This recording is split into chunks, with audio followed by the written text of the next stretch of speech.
On today's episode of Gathering the Kings. If you're like me, you're the visionary, you do it all, like you're always in strategy. Day to day is a nightmare to you. You don't want to study spreadsheets, then get someone in your business quickly to do that very quickly, because that was why I was there, was I was doing everything because I didn't systematize anything.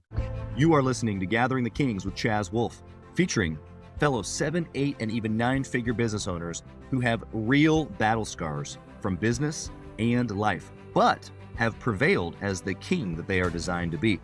We welcome high-performing entrepreneurs to the stage in order to reveal the real of the real on what it takes to build a successful business today. We dissect the good and bad decisions they've made along the way that give a true and accurate picture of the journey of success and how you too can get there. Through this dialogue, you will learn the value of growing your network and surrounding yourself with power players and kings like today's guest. Grab your pen and notebook because we're about to dive in. What's up, everybody? Chaz Wolfe, Gathering the Kings. Today, I've got Tyler Markham on the King stage, my brother from another mother. How are you? I am well. Thanks for having me on here. I'm excited to share. Yeah, man. I'm excited to have you. This is the first time, actually, that I've had a guest who, before coming on the show, came and audited the Gathering the Kings Roundtable Mastermind. So we're going to have a unique perspective because I feel like I know you, really. But anyway, Tyler, what kind of business do you have? What brings you to the King stage? Yeah. So I'm a real estate entrepreneur. We do a little bit of everything in real estate. And I'll tell you, when I came in and audited your mastermind, it was really good. But no, truth to be told, it was it was just refreshing to hear so many different entrepreneurs from different walks of life with different businesses. It was just nice to hear that, being in the real estate sector. That's oftentimes the only input I receive or take. And so it was nice to have other perspective. It's good, man. In the real estate space, I love how you said real estate entrepreneur. Yeah. Because I've always considered myself that, as well as, the fact that you can choose real estate or the trades or marketing or whatever the niche, and then you're building a business. And so I love that angle that we're already starting off on here. Why are you why have you done this, but what keeps you moving? Because at this stage in the game, you could probably just sail off into the sunset, but you don't. Yeah. So great question. I mean, at the end of the day, I like to work hard. I come from a family that does work hard. And, if you're a parent and you're listening to this, or if, you're a young parent yourself, I think it's okay to work hard. And I watched my mother work really hard in her own business, and I wanted that for myself. So real estate kind of came into my world trial by fire. I was really handy. So I knew how to work on things. I knew how to make improvements on properties with my hands. So the idea of fixing a house was not foreign to me. Now, what a mortgage was or a deed of trust or anything like that, had no clue. So I've just always been one of those people. I've never had a W-2 job other than for myself. Yeah. So I've embodied that ideology that I would rather work 120 hours a week to avoid working 40 hours a week. That's always been me. So I had an eBay business when I was in high school and mowed yards, and then went on to I used to tour in a band, long story, but then out of a band, I did legal video production. Wow. So I did a little bit of audio and video work, and I found out in the legal industry, those folks tend to make pretty good money. So I flocked to that, did that for a good while. And it wasn't my thing. It just wasn't my long-term thing. And we went into real estate in 2015. And like I said, worked for a contractor at one point when I was like 19 and broke and a famous rock star. And learned how to, subfloor houses, and learned a lot, honestly. So after that, if you'd have told me that I was going to get into real estate, I would have definitely said, you've got the wrong guy. So never getting into real estate in my life, but it was the investment side of real estate that obviously piqued my interest. So yeah, the running of the business. Yeah. Higher level thinking. Yes. Yeah. The idea that you could make potentially, let's say, a lot of money in one transaction. And I really like that idea. So here we are. We've done a little over 300 deals. I've lost count at this point, but we primarily fix and flip houses. We are investors. We do it all. Airbnb, land contract sales, creative finance. I love creative finance. So we could sidebar on that for days, but I've done it all. We raise private money. We flip houses. We've done a little bit of everything in real estate. I love the energy. I love the creativity of both real estate and what you're doing in real estate. So I think that's going to be a great conversation and maybe room for some sidebars. You never know. Sure. You kind of talked about your entrepreneurial journey, and you kind of are always been entrepreneurial. What do you think is like at the core of entrepreneurialism? for you? No. What's the main driving factor? Yeah. To me, I think there's two ways you can answer this. So for myself, I was asked just recently, what is one characteristic trait that you would say someone who's going to be an entrepreneur has to possess to be successful? And I think this is a character trait you can develop. So don't misunderstand me if you're brand new at this, but mental toughness, because on one side of it, you get to be your own boss, and that's a huge blessing. And a lot of people dream about that as a W-2 employee or someone that punches a time clock. You dream about the day you can be your own boss. But what if I told you tomorrow you are your own boss?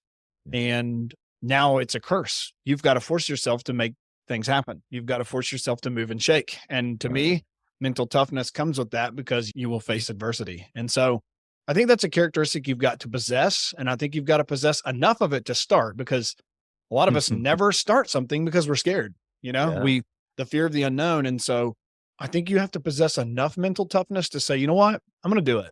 I'm just going to do it. And then you have to build and garner and, cultivate a mental toughness through the process that will withstand the storms that you're going to face. So I think that's like angle one. But, to me, angle two is entrepreneurs are what drives our country and our world and our economies. And, I heard a study a long time ago that said 80% of all millionaires own their own business, over 80%. And so, as a young 20-year-old kid that had it all figured out, and my parents were crazy and I knew the world better than they did, the one thing that I took from that was I had a 20% shot to become a millionaire as a W-2 employee. Right. 20% shot. And I didn't like that odd. I'm not great at math, but did not like those odds. So it drove me enough to know that entrepreneurs is what drives the world. And honestly, to me, it seems that when we don't speak about this in schools and we don't speak about this to kids who don't think it's okay to dream and don't think it's okay to own their own business, who don't think it's okay to go to a trade school, shame on us, because we are what drives the world. Yeah, no, I love, you're 100% right, especially when it comes to the kids, next generation, man. I mean, it's funny as conversation comes up, especially even just like a natural, like what we've already been programmed to think of, what are you going to be when you grow up? Or am I going to go to college? These questions. And so I have got some young ones. I know you do as well, but it's like already thinking about, like, unless my daughter or daughters are trying to become a nurse or a doctor and even then, like, I think that we're going to have enough conversations between now and then where we're going to find something that brings out their passion that can be expressed in an entrepreneurialism or fashion. So yeah, what do you think, kind of going back maybe to a few of your first years, so 15, 16, 17 maybe, and you're not at the $1 million mark yet, and you're, nowhere near 300 transactions, and right. I want to know of a good decision that you made that you can share with the audience. Yeah, gosh, I'll tell you, one of the best decisions I ever made. And looking back, how much money this decision has made me is just unimaginable. I think it's a number that's uncalculatable. I joined a mastermind. That's what I did. Young in our career at 2015 is when we went full-time in real estate. And I've got a channel, Tyler Buys Houses. If you want to check out some of the videos, there's a video I posted that was our first 3 deals in real estate. And we made a ton of money on 3 deals, $46,000 on our first deal. And honestly, I think that God was testing me because I thought I was better than I was, at that time. And it was really just luck. It was just the power of real estate. It was, I was focused and we did work hard, but it was the power of what can happen with this sector of. So what I did was I quickly learned that I don't know a lot and I don't know what I don't know. And I wanted to join something that was much bigger than me. So I was able to rub shoulders with some of the top, investors in the country. And I was able to quickly scale myself because I had the rigidity to mentally make a very tough decision. When you're young in business, obviously joining masterminds that are worth joining, they've got a cost. And of course, what I would say is what I would focus on is not the cost, but the reward that it has, given me in my business and in my family to learn from other people's experience that didn't cost me. So that's something I did that. I love how you broke down not only just the decision, but then the effects of, and even just the mindset. I want to just point that out to the listener, is that it's not just the decision. Of course, you've got to make the decision. It does have a time, energy, and money component to it. But just like any entrepreneur, we make decisions of a return on investment, and the return on investment in this case maybe isn't necessarily dollar in, dollar out, like maybe advertising would be, but it's a long-term, you were able to change your mindset. You were able to get around super like intricate details or tactics that maybe you wouldn't have known unless you got around some bigger players. You got ideas, you got inspired, like all of these things kind of mixed together, then produce what you said as I was able to scale myself quickly. Yeah. Would you like to add anything to that? No, that's it. Like you just literally don't know what you don't know when you get around other folks. Like I remember going to my first mastermind event, having no clue what to expect. And, kind of thinking we were pretty awesome when when we were going. And I mean, literally 20 minutes into the meeting, I looked at my wife and I was like, we are idiots. We are literally idiots. Like the bar is so high here and we are so low. And so that can be overwhelming. It was like almost information overload. It was depressing. It was embarrassing. It was overwhelming, but it was okay. We're drinking water from a fire hose, but we took one drink and one gulp at a time. And now that I've gone to years of these, you can go now and have a clear head and really take what's actionable back with you. Right. You don't have to take everything. And the first one, I was like, oh my gosh, we have to change our whole business. We have to do this and we're not doing this. And I didn't even know what Airbnb was. We should do that. And that's amazing. And you have all these, like you've got to calm yourself down and learn what's actionable. But man, it was powerful to see people already roll out in their own business, something that you never even knew existed. Yeah. Love that. Okay. Let's flip the coin. Let's talk about a bad decision that you've made that you can share with the audience. Shoo, man.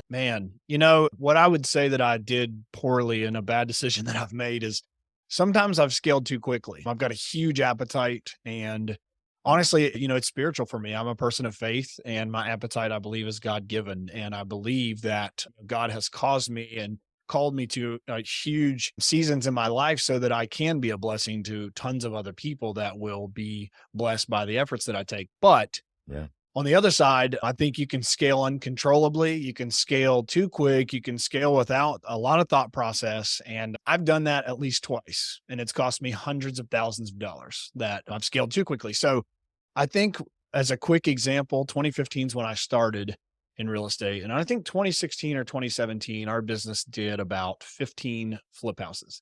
And primarily we buy, fix up, resell. And I think in 2016 or 17, I'm not a numbers person, my wife could tell you, but we made like 400 grand that year, like gross. And I remember being so frustrated that we just weren't growing fast enough. And I have to go to Lowe's and buy these materials and we don't have a system for this. And like all these things that I was just complaining about because we don't have this systematized. I never stepped back to realize we made 400 grand with like 4 people in our company and myself. And sometimes those are the glory days. Like literally, sometimes I look back and think, okay, now you have 13 people and tons of payroll and overhead and requirements, and you've got to do like 20 deals a month to break even. Is that still cool? Sometimes it's not. So I scaled too quickly, I think. And I think that's for everyone to decide. It depends on a ton of things of what you want to do with your scaling. Are you ready for it mentally, financially? Are you logistically ready for it? Are you prepared to build a huge back office? Have you ever had that? So don't hear me wrong. If you're ready to scale quickly and you think you've got it nailed, do it if God called you to it. Can't stop you from that. But for me, I think I scaled haphazardly multiple times. Yeah, I appreciate the example there. It was really this frustration that I got from, that moment in time. And I think we all feel that, of like, I wish it could go faster. What would you, because like even the first thing that popped into my brain was you thinking, oh, we don't have systems for this. And I'm going to Home Depot. It's in that moment that you get to create the system. Yeah. Right. And I think that moment is what a lot of entrepreneurs, maybe even listening today, miss, right? They go to a Home Depot, they have the frustration, they wish that it was different, but then in that moment, there's no slowdown enough to go, okay, I went to Home Depot 3 times this week for this. I need more of these in the shops. Let's put this on a repeat order or whatever the automation or the SOP can be created in that process. Would you add anything specifically to that frustration, to that scaling too quickly? Anything else there? Yeah. So what I would add that I think I did wrong that I feel could have gotten right that would have helped immensely is I really like this idea of having a wing person, or you could call it an executive assistant at a season, but I really like the idea of having an operations manager or a COO or someone who, if you realize and you think you're going to scale quickly, bring someone in it. If you're like me, you're the visionary, you do it all, like you're always in strategy day to day. It's a nightmare to you. You don't want to study spreadsheets, then get someone in your business quickly to do that very quickly, because that was why I was there, was I was doing everything because I didn't systematize anything. Right. So the part that stinks is sitting down and writing out what you've done, writing out what you hate doing, what you're adapting to do, look at what you hate doing and hire it out. because it will literally suck the life out of you, and you're not doing what God called you to do by living in that space. So yeah, like then and there I should have, and for anyone watching or listening, I would write out the things that you think drive you nuts and suck the life out of you, and literally force yourself to write them down and then figure out how to systematize them. And if that means someone in a seat, or that means an adaptation of some version or subcontracted work, whatever, to me, that would have been how I could have scaled more successfully. And, I've circled the mountain twice, at least, with this entire process. Yeah. And I think that as entrepreneurs, the circling of the mountain, as you say, is always the journey, as long as we're circling in an upward fashion. Right. Right. Right. So Yeah. I don't think it's a matter of like, maybe it's not going to happen again. I mean, we kind of cringe at that and go, I don't want that to happen again. But I think that at every level, the next level of revenue, the next level of team members, or even the skill set on the team, or the seats that you're hiring for, all of those things bring a new challenge each time, which then potentially cause us to go, around the mountain, but we're at a higher level. Yeah. Would you add anything? I'm just the perspective of the listener right now, 6 figures, they're wearing a lot of hats, the whole thing that you just described, they're wearing a lot of hats. Maybe most likely they're a go-getter, they're a visionary. That's why they're probably listening to this show, because they want to get better. They want to level up. Yep. And so you've recently, like you said, just gone back and you found this wing person, or maybe it's an assistant, or like there's different levels of this key person. What would you suggest for the person listening right now that says maybe they don't have that person, or maybe they do, but they don't know how to work with that person? Can you give anything along those lines? Yes. So I'll tell you something else that I've learned through this process. I don't think this ideology is centric to real estate only, but I think you have to start with understanding who you are. And I'm going to go spiritual again. You have to understand who God made you to be, because genetically, God made you to be different than anyone else. And what I mean is, I think you should take some tests. You should take a DISC assessment. You should take Myers-Briggs. You should take predictive index, culture index. Pick something that you believe either A, someone can help you read, study, and understand yourself. Right. Number one, so that B, you can understand who are the people that you need to hire and empower you around you. So that is what I think. Had I gotten clarity years ago that I actually am a visionary, I didn't know what that word was. I didn't know what that was. So having clarity, that's what I actually am. And if you're, listening and PI, I am a maverick, but by an extreme standard. Like, my arrows go both ways every way. So the sigma is not even wide enough for me. So, for that, I'm strategy all the time. And I think if you understand what you genetically are, you can definitely make the right hires around you to accommodate and facilitate what you aren't. And so that's what I would start with, is start to understand yourself first, take tests, retain someone who you trust, whether it's, a predictive index analyst or a culture index, or, you can get your hands on these things. Tony Robbins, I think, even has the DISC assessment on his site. So start understanding yourself, and then you're going to have more clarity as to the things that you don't excel at and why you need to hire those. And it's actually genetic and spiritual. So that would be my first recommendation, because you feel like you can probably do everything. You want to hire everyone, you want to hire for everything, and you want to grow super duper fast. Well, I think the only way to do it right is to hire the people that you need based on what you are terrible at and genetically aren't what you're not built for. Yeah. I can look into my own story, and I can realize those moments when, and I think God reveals different layers of who we are as we progress, right? Correct. But I can think back to those moments where I had the epiphany, or the veil pulled back a little bit more. I'm like, oh, I see who I'm designed to be, or at least another level of a piece, a piece of the puzzle of who I am. And so I think you're spot on when you can study yourself, how you're designed, how the Lord designed you to operate inside the family, inside the business, inside relationship, inside all of these things, the structures that we put ourselves in society. And then from there, then you can then operate with others, not only in a sales and relationship building perspective, but in how do I build a team? Because I need to know how to communicate. I need to know what do they need? What do they specifically need from a profile like mine? Everything that you just said is incredible. And I think that both things that you've shared so far, I just want to point this out to the listener, is that he's really talked about slowing down to speed up. Yeah. That in order to scale, in order to go big, in order to go fast, you actually have to slow down a lot, not like, all the way down to like where you're just crawling, but at periods of time, you've got to slow down enough to learn yourself. You got to slow down enough to, have the time to realize that you need to hire the person or whatever. Create the SOP. If you just go, then it just never gets done. Hey, Chaz Wolfe here. As many of you know, I have been on an absolute mission to help entrepreneurs from all across the country in many different industries level up their game and grow their business and intentionally connect with other entrepreneurs. We do that obviously through the podcast, but we also have a peer-to-peer mastermind group specifically for 7 to 9-figure business owners. We are bringing some of the best and most successful entrepreneurs and minds together in a regular and a super intentional way to not only grow our network, but to be able to leverage. And at a certain point in business, success becomes about leverage, leveraging time, leveraging resources, leveraging key relationships. This is exactly what we're doing inside of the peer-to-peer mastermind group called Gathering the Kings, specifically for 7 to 9-figure business owners. So if that's you, if you're ready to level up your 7 to 9-figure business even to the next level and get around other big hitters just like you, I want you to go to gatheringthekings.com, fill out a short application, and it'll come to an application call with me, and I want to chat with you to see if it might be a good fit.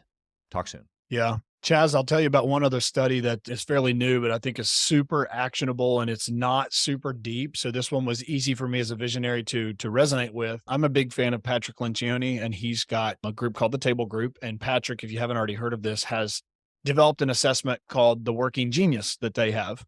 Okay. I think it's amazing. So they've got the Working Genius assessment will tell you, basically they've studied and they've realized that it takes 6 working geniuses to effectively operate an organization. Wow. And so they spell widget. It's wonder, invention, discernment, galvanizing, enablement, and tenacity. And what we have found is, and this is God. I mean, this is how God designed you. You have 2 of these. You're great at 2 of these.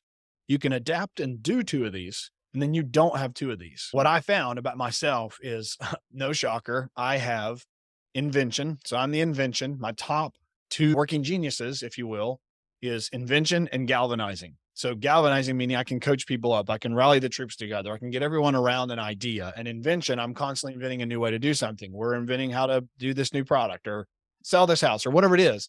Those are easy for me. I believe my I can wonder, and wonders are people that if you've got a friend that says, I wonder if this could ever work, or I wonder about this, they don't do them. Okay. Keyword. They don't do them. They wonder, but that's okay. Okay. God also created wonders. So wonder I can do. And I believe enablement I can do, which is like, hey, what do you need me for? What do you need me to do? I'm a chameleon. What do you need today? The ones I don't have, do not have. And this is why I think this test is so powerful. I do not have tenacity. Tenacity means you've got the battery to finish whatever the idea it was you started. I don't. Yeah. I don't have follow through. I'm really bored really quickly because I'm a visionary. So I don't have tenacity and I don't have discernment. So I can create 40 new ideas in a minute, but I don't actually know which ones are the best. So what do you think if I took these tests, what do you think I'm trying to hire around in my company?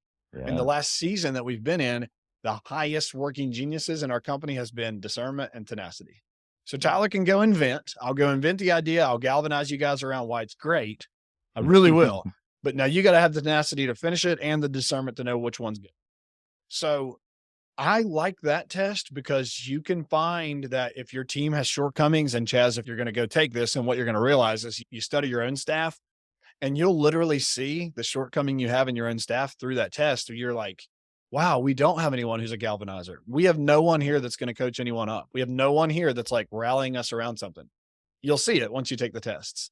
And I think it's applicable to help you figure out what your business doesn't have. And to me, it's a spiritually based assessment. That's why I really like it. I think they've nailed it. So Patrick, if you're listening, I'd like a free lunch. I'm a big Patrick book fan. I had no idea about this assessment, so I'm going to have to go take it. And they have a podcast for it too. So you could jump on there and they talk about different working geniuses as the episode topics. It's really cool. Nice. Yeah. I appreciate that. That's super applicable. Last thing here on decisions. I want to know, when a decision comes to your desk, is there a certain process or even discipline that you put it through or yourself through? Yeah. Today, yes. 5 years ago, no. If everything was good, it was great and we would just do it. And there's an aspect of just scramble mode as an entrepreneur. I've got a very good friend of mine who's a real estate, and actually he stepped outside of real estate as well to coach businesses. His name's Gary Harper, Sharper Business Solutions. And Gary said one time, and it really hurt. He said, everyone just says they love to grind. Like, you're just out there grinding. And he's like, but how's the grind treating you? Like, how does the grind treat you? Like, is it as cool as you thought it was? Because It's usually not. And so for me, I analyze, is this decision going to directly, successfully impact my business in the season I'm in now? And I also analyze, what amount of bandwidth is it going to take for me to see this through? And do I have that? Do I actually have that? I mean, I'll give you a great example. There was a deal that came, like, this guy, literally, I could probably find it on my desk. This seller mailed me a plat of his 88 acres. That's an incredible area, with a handwritten letter. I wish I could find it. That stated, text him only. He's interested in selling this land. And if you look at this land on a map, there's subdivisions all around this land, tons of subdivisions. So immediately you think, this is like the only gem left in this area to be developed. Well, of course, I'm like, well, let's do this. Let's pursue this. Right. I'm not a developer, though. I'm not a developer. It's not that I don't have the capacity to pursue the lead, but I have to step back and say, does my team and myself, do we immediately have the bandwidth to take this down, do a great job at it, and not, and this is the key, not deviate from what we're good at every day. Right. And if it doesn't fit in that, I'm not doing it. Yeah. And that has been incredibly hard to say, but I think the lessons I've learned that have really hurt, that have hurt deeply, whether it was financial, physical, whatever it was, that they hurt deeply, I think they teach you to have better discernment. And so maybe I'm getting there with that, but that's what I do. Does it fit where I'm at today? And if not, doing it. So I passed on the lead. I guess I should round that up. I actually had an appointment scheduled yesterday to walk the property, and I just canceled it yesterday morning. I just said, not doing it. This is not, going to fit what we do well with right now. Yeah. Well, we appreciate you right here on the show. You've grown in not only discernment, but tenacity of following through and finishing your story.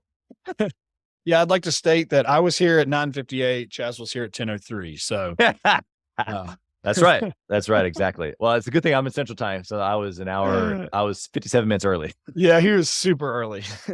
Just wouldn't let me in out of the waiting room. Exactly. The lens that you just gave to us, I think, is so important, especially, again, just trying to relate it back to the listener here, of someone who has multiple businesses, in different industries.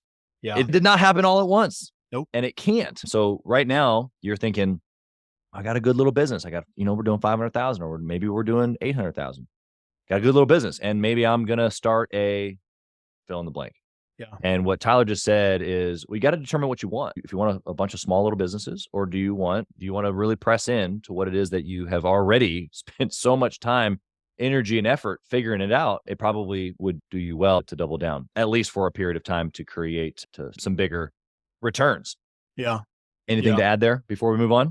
Yeah. I mean, you touched on a really good thing. I think a really hip, lens that people view entrepreneurs and just having multiple businesses in. And if you successfully have multiple businesses, I commend you. But I think what's really hip in error right now is that, like, you need 20 businesses and you need 10 side hustles and you need all this stuff. Well, I think what I would ask is, what do you want to accomplish in your life? What does success look like for you? Because it is different for everyone. And for me, I told my wife this last night, like, one of my goals in the next 5 years is to have 50,000 a month passive income coming in.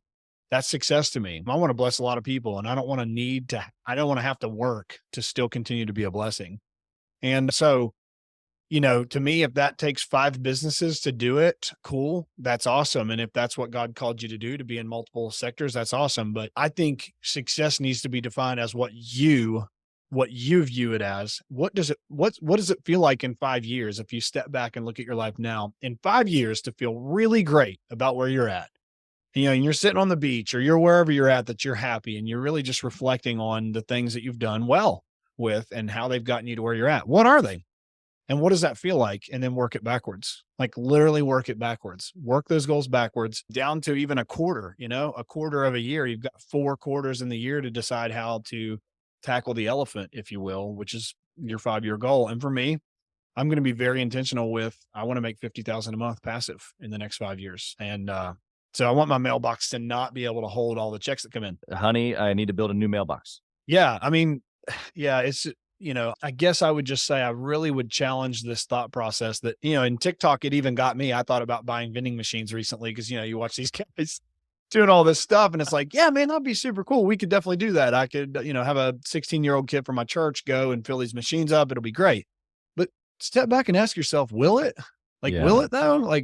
Will it? Yeah. Because when they break is when your systems are exposed, when it's not great. And so I just don't know that it's actually, I think it's kind of a myth as to what we're pushing our society towards what success looks like. I think it's a myth. Yeah. Yeah. I'm with you. Even somebody who is in multiple industries, I agree. And that's where I have to kind of clarify that a lot of times because a lot of people ask. Hoses do fill up the pool faster. I fully believe that, but you can't at the same time simultaneously find 5 hoses. Yeah. That's just not how it works. And I want to be in multiple industries. So let me be transparent. Like it's awesome. But if you're in real estate, I think you can, you can understand there's elephants beyond elephants in real estate. So we're dabbling in multifamily and we've got Airbnb and we've got fix and flip. And, so we'll probably do new constructions. I mean, there's a lot of arms there that for myself, I've just chosen for now in this season that God's got me in that I'm only going to focus on sticks and bricks. So sticks and bricks. That's right. That's good. Speed round questions here. I want to come at you a different angle. First question is, if you dwindle your entire business, obviously, like you just said, you're in so many different arms or legs of real estate, just different creative outlets, dwindle it all down into one trackable metric for me. Yeah, man, I wrote this down and it's a really good question, Chaz. I think, man, you can answer this in so many ways, but what I wrote down that I think would be most impactful for me is impact moments. I feel that to me, how do you track that? Well, in my business, an impact moment is when we buy a house from a seller who doesn't know how they can sell their house as is. An impact moment is also when we sell that house through realtors and a title company and home inspectors and appraisers and all the people that get to benefit from that sale are impact moments. Other impact moments for me are giving away at least 10 houses in the next 5 years to people that need them. So if I had to pick one metric, if I'm zeroed down to anything, of course I could say marketing and cost per lead and cost per contract. Like that's all really good, but those to me are lead measures. To me, the lag measure is impact moments. If we're impacting enough people and we're having enough impact moments in our business, the business is winning, period. So to me, that's what I'm going to, that's what I would go with. I would choose to measure my business, which of course you ask a visionary, it's not going to be a number. Yeah. Impact moments. That's what I'm going to measure the business with. Yeah. I love the perspective. What book would you recommend, Tyler, that a 6-figure business owner read? Oh man. I have so many. I don't know if this one's on the back shelf here, but I think what I would recommend in the season that I feel like you guys may be in, a lot of people go to the book Traction, EOS, Entrepreneurial Operating System. It's an awesome system and helps you build structure in your company and in your business. But what I would do, and this can be an unpopular opinion, I would recommend you go read Rocket Fuel. Because Rocket Fuel is the book that is the book after Traction. And what Rocket Fuel talks about, and it was really eye-opening for someone like me, is the idea of having a general manager or an operations manager or a COO or your wingman or wingwoman who can help come in and fill in all those gaps that we've talked about you not being able to fill. The quicker you can find that person, and they are a unicorn, they are. So tell you up front, this is not going to happen overnight. It's not going to be easy. It's worth doing though. Traction was a really easy read for me because Traction was a good read, but Rocket Fuel was a very easy read because they talk about the examples that we all struggle with where, Chaz, I'm sure you've probably got day-to-day operations folks in each sector of your ventures. Well, yep. The book is about finding those people and how important they are. And they give tons of examples of, like, you guys probably don't know Walt Disney's brother. Well, Walt Disney's brother was the guy that was really the brains behind the operation. Walt was just an artist. And I'll butcher all these, but there's tons of great examples, even Steve Jobs, who his wingman was. So that book to me is what I would recommend now. And you can get it on, Audible, just because it's really eye-opening to know if you're going to try to do this on your own, you are a unicorn. You are a unicorn. There's very few visionaries that are operators as well. Very few. And they talk about that in the book. I think it's less than 2% of the businesses they studied had a visionary/operator hybrid. So that would be what I would recommend. Rocket Fuel. Yeah. And I'll just put a second plug on that. I love Rocket Fuel, first off. And the reality is, as you said, and they break it down pretty good as far as, like, you might think you're both, but you're not. And here's the reality is that you just had to do both. And coming from someone who's taken the legit survey and scored 98% on both, I don't want to be both. Yeah. If it was just super clear that I was one or the other, it would be a whole lot easier. Now that's amazing. I didn't know that about you, Chaz. So you actually are part of that 2% group. I scored 98% on both. Now, Wow. I'll tell you, and even in the businesses, culture index, my detail and my ambition, like they're, just, wow. yeah, it's crazy. So But I'll truly, tell that's why you're in multiple sectors successfully. I mean, you've got to see that because the people that have the ability to do multiple things successfully. yes, there's a cap, there's a limit, right? And so actually Yeah. what it is, the cap, it's arrogance Yeah. because I'm capable. Right. Yeah. Yeah. Because I can be in the visionary room. We can go strategy all day. And then guess what? I got the battery to work and finish all those ideas all night. And I'll do it again the next day. Yep. So you have probably, if you took the working genius assessment, I bet your top two would be invention and tenacity. Because if you can invent, you're a visionary, and tenacity means you got the battery to finish it. So, right. Yeah. That'd be interesting. I'm going to take it. I'm going to let you know. Maybe discernment, but yeah. Yeah. But in all seriousness, this wasn't a plug on me, but it's even for someone who has both, you can't. Yeah, I have had to say, okay, I have to lean over here. I'd be like really press hard on the visionary stuff. And then I have to actually work really hard at letting go. Yep. Because I'm so capable that it's like, I could probably do it faster and better. But then I have to go, I got to find somebody who's just as good as me. And so the same thing that the 6-figure people I think deal with, which is the not wanting to give up control, not wanting to let go, not wanting to trust other people, because, they're a perfectionist, they're a technician. So I understand these things. It's just my vision has also been big. So it's like this constant battle. So I feel for the listener right now.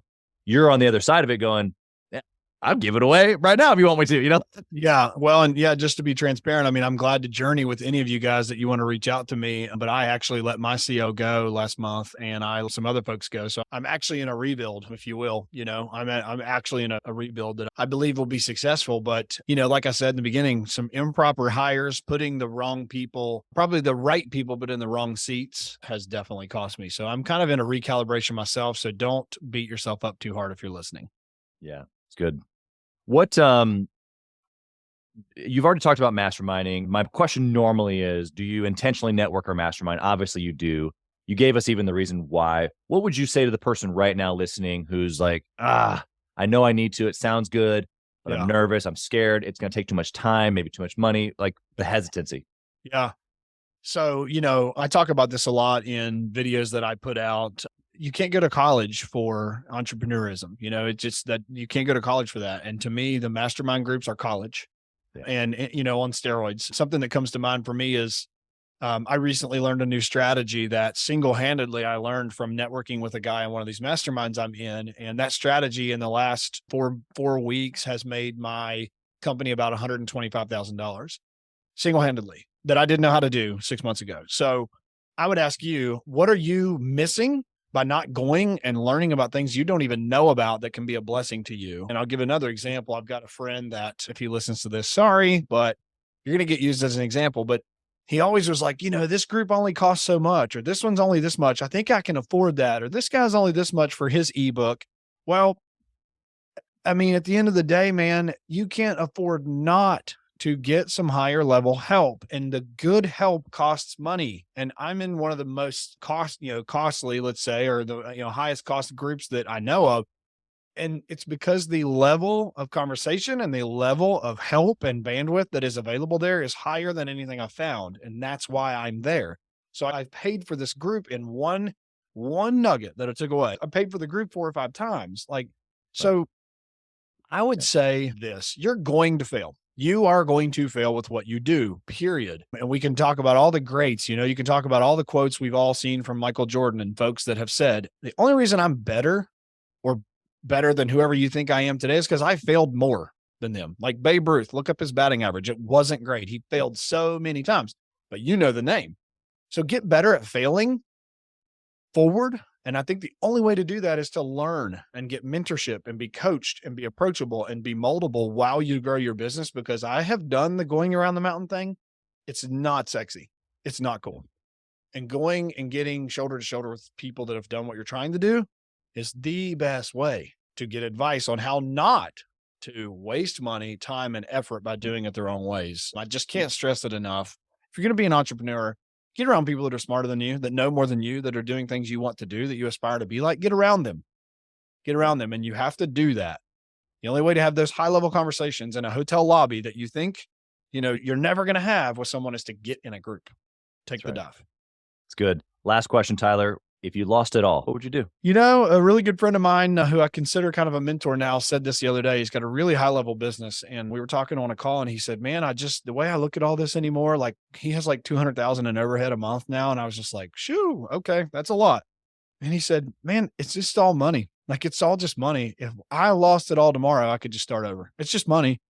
And I just thought, man, that's very empowering. So if I lost it all, I would take some time to make sure I understood what God's calling on my life still was. I'd make sure I was operating in that calling and I'd build it again.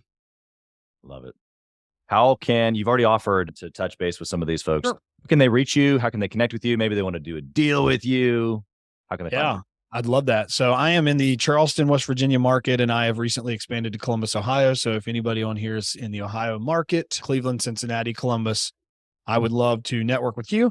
Anybody in Charleston or in the West Virginia area, I'd love to help you as well. So you can connect with me. I'm on Facebook, Tyler Markham. I have a YouTube channel that if you subscribe to it, it'll probably go up like 40% in subscriptions, but it's called Tyler Buys Houses and I post stuff there. I'm mostly active on there. I also have an Instagram, Tyler Buys Houses, and our company is called TradeMark Homebuyers. So you could email me at tyler@trademarkhomebuyers.com. You can check us out at trademarkhomebuyers.com. But yeah, if you're in the real estate sector and you like creative finance or Airbnb or flips or wholesale or any of it, I'd love to talk shop if I can help you in any way. Yeah. Love it. Tyler, blessings upon blessings for you, your family, your business, your new team that you're building. Yep. Thank you so much for being here. Yes, sir. Thank you for your time, Chaz. Thank you for listening to Gathering the Kings today. I hope that you were able to pull out a few nuggets to go apply into your business right away. More importantly, though, I hope that you're realizing that it takes more to be successful than just being by yourself, doing it all on your own, carrying the weight all by yourself. What I have realized, not only in my own journey from multiple businesses and multiple different industries, and now interviewing over 200 or 300 other very successful 7, 8, and 9-figure business owners, is that it's tough to do it alone. And so Gathering the Kings exists to bring together successful entrepreneurs. In fact, we are putting together 1,000 kings, specifically who are grateful but not done. We're intentionally assembling kings who fight tooth and nail for their business, family, and communities. And here's what we believe, that in the pursuit of excellence in those areas, that it ignites within us the responsibility to govern power and forge a lasting legacy. So if that relates and resonates with you, and you know that you need people around you, sharp, qualified, other very successful business owners, I want you to go to gatheringthekings.com. I want you to take a look at what we're doing and see if it makes sense for you to be part of our pursuit to 1,000 kings. Talk soon.